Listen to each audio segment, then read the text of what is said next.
It all started with a simple trip to Arizona for a job interview. The place I booked on Airbnb was off the beaten path, nestled away in the heart of the desert, and it came at a fraction of the cost of nearby hotels.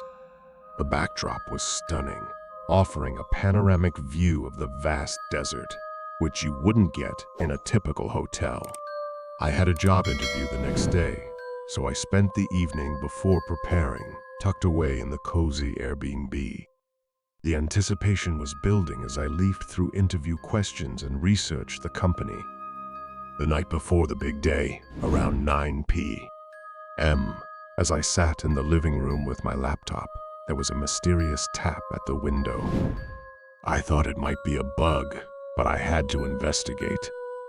As I peered into the inky darkness, there was no one in sight. Just darkness. I brushed it off, thinking it was probably a bug. The next day, I aced my interview, and I spent the rest of my trip exploring the town, dining at local restaurants, and soaking in the sun in the Airbnb's backyard.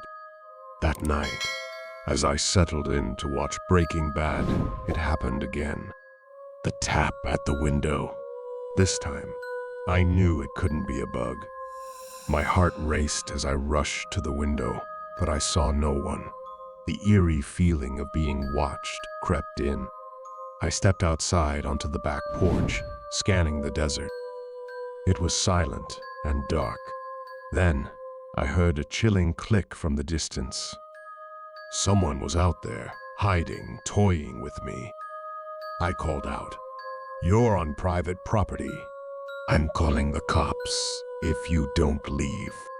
And there, in the darkness, I saw a figure dressed in black. I began walking closer, but fear held me back. I yelled at the figure, and they responded with another click. I knew I had to get out of there. Could it be the Airbnb owner, or was it something far more sinister? The fear of the unknown gripped me. The next night, as I watched my show, a click from the closet sent shivers down my spine. My natural response? I bolted out of the room and sat in my car, dialing 911. I could only watch as a police car pulled up, and together we investigated the small, cramped house. There were no signs of forced entry, which led me to think it might have been the Airbnb host. But the mystery remains. Who was it? I decided to pack my bags and leave for a nearby hotel that very night, and despite my efforts to get a full refund, I only received a partial one from Airbnb. To this day, I'm left with unanswered questions. Was it the host, a stranger, or something else entirely? It's a story that still gives me chills.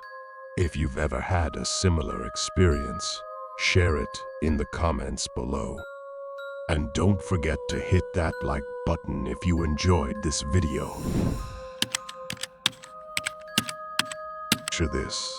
Last year, I was on vacation, and I had booked a small 2-bedroom Airbnb for a quick rest stop on my way to the main destination. The place was clean and empty, just as expected. Little did I know, this night was about to take a dark turn. I arrived at around 8 p.m., tired but ready for a good night's rest. The Airbnb was located on my way to my main vacation spot, just a temporary stop. I decided to do a quick inspection of the house before settling in. As I sat on the couch, getting comfortable, the doorbell rang. It was 8 p.m., and I was alone in an unfamiliar place. I wasn't too keen on talking to strangers at this hour. Reluctantly, I got up and walked to the front door, hearing 2 men whispering on the other side. The door had no safety lock, so I decided to keep it shut and called out to them. They claimed they were here for the Airbnb, but I had the place booked too, and confusion set in. I tried to make sense of the situation, demanding that they contact the owner to sort it out. I hesitated when one man asked me to open the door to talk. My gut feeling told me something wasn't right. To make them think I wasn't alone, I mentioned my husband would be down in a few minutes. It was a risky move, but it could be the key to my safety. But as I peered out of a small window, I saw something that sent shivers down my spine. A group of people with face coverings lurking nearby, like a pack of wolves ready to strike. Panic surged, and I retreated, fearing for my life. I grabbed my phone and called 911, trying to stay calm. I stayed on the line, hearing footsteps around the house, feeling like I was trapped in a nightmare. Then, the unimaginable happened. The front door gave way with a loud crash. A group rushed in, ransacking the house, and my heart raced as they approached the bathroom door. Miraculously, sirens echoed in the distance, and they scattered like rats fleeing a sinking ship. The police arrived, but the damage was done. My luggage was gone, and my car was vandalized. It was a terrifying experience, and though it likely had little to do with the Airbnb itself, it left me with anxiety every time I stay in one. I received this amazing job offer that could almost double my current salary. It was out of state, which meant I had to travel and potentially relocate. Since I live alone in a tiny apartment, I thought, why not? I started by booking an Airbnb for 2 nights, since the interview was scheduled over 2 days. Everything seemed fine until I hit the road. While driving along the highway, my car decided to throw a curveball, a flat tire. The catch: I didn't have a spare. I had to call and believe it or not, they don't provide spare tires. They towed my car, and luckily, I found a nearby shop to replace the tire. The downside? It cost me nearly 4 hours of precious time. By the time I reached the Airbnb, it was 1 a.m. I was disappointed but kept a positive attitude, knowing I had an interview to attend the next morning. As I pulled up to the Airbnb, I noticed that the houses in the neighborhood had no driveways, so everyone parked on the street. Now, I must admit, I didn't do much research on this Airbnb because it was just a temporary stay. My criteria were simple: a comfy bedroom and a functional kitchen. I parked a couple of houses down and retrieved the lockbox code from the email. I opened it, and you won't believe what happened next. It was empty. No key. I assumed the owner must have forgotten to leave the key in the lockbox. I tried calling the owner multiple times, but no response. I even left a voicemail, explaining my situation. Realizing that I wouldn't hear back until the next day, panic started to set in. I was essentially stranded in the middle of the night. I had no other option but to try knocking on the door, hoping for a miracle. It didn't work. I walked back to my car, searching for nearby hotels. But it was 2 a.m., and every hotel within a reasonable distance was fully booked due to a medical convention in the city.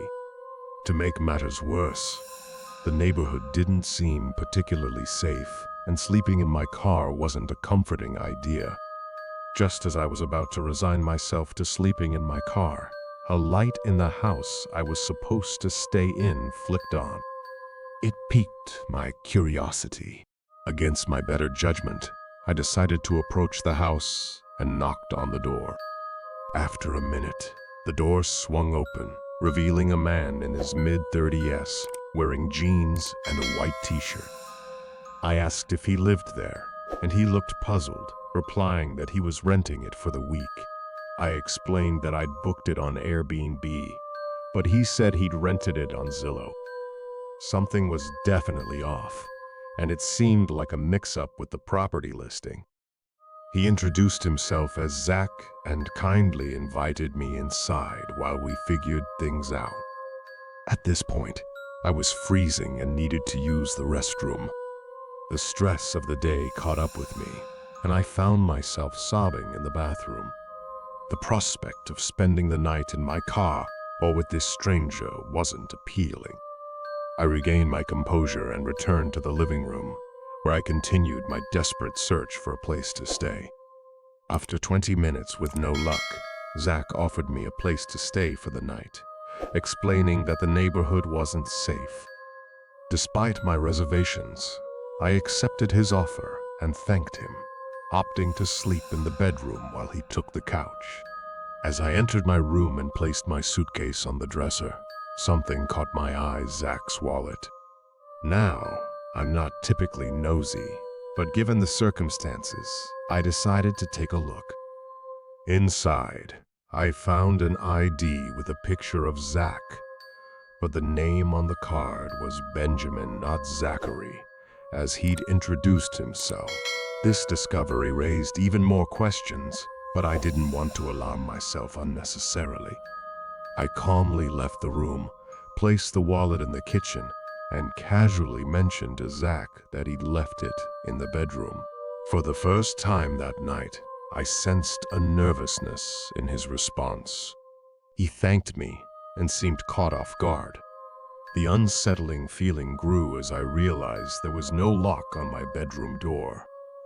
I checked the bathroom, and it was the same story: no locks. Great. Exhausted and stressed beyond belief, I collapsed into bed. However, my troubled night was far from over. In the middle of the night, I was jolted awake by the creaking of my bedroom door. My heart raced as I saw a shadowy figure moving down the hallway, heading toward the living room and kitchen.